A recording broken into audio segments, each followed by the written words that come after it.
Come. Hey. Ay,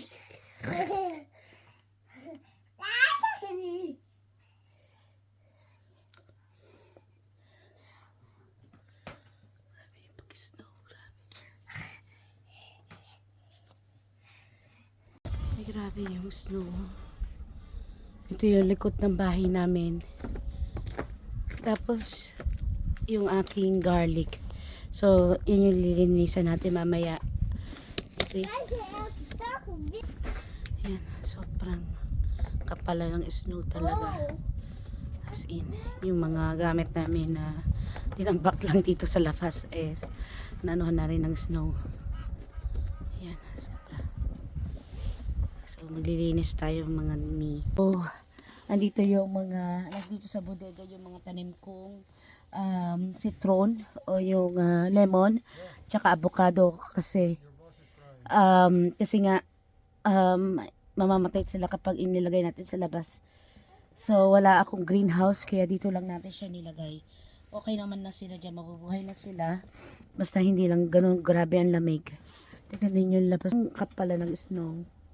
Ayan, nilinisan natin yung garlic natin. Si Papa, nagkatulong na natanggalin yung mga inis no sa daan. Kasi nga, makapal na siya. Baka hindi na kami makadaan. Kasi nga, isang linggo mag-i-snow dito sa The Netherlands. Kaya kailangan na namin gawin yan. Kasi otherwise, hindi kami makakadaan.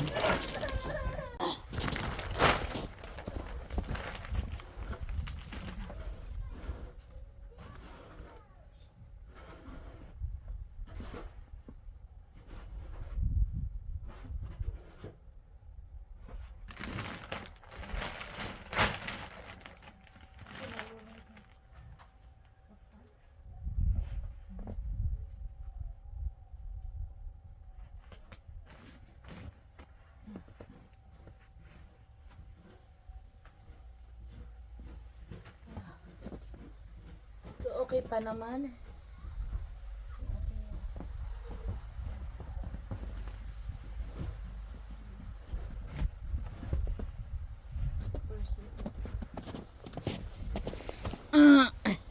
So, ito. Kita ninyo yung ating likuran. Has kapal na rin ng snow. Walang tigil yung pag-snow, mga mi. Ayan.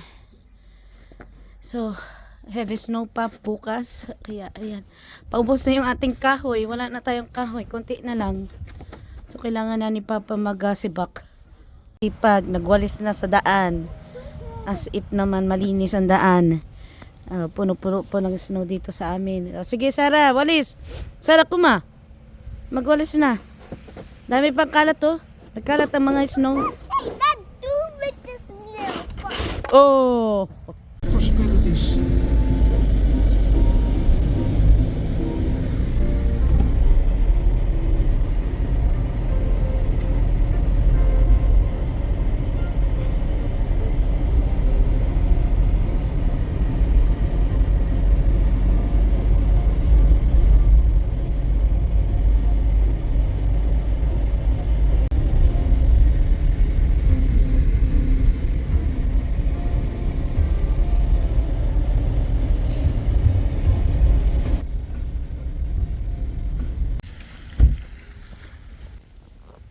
So, mag-grocery ako ngayon at kasama ko sa aking biyanan.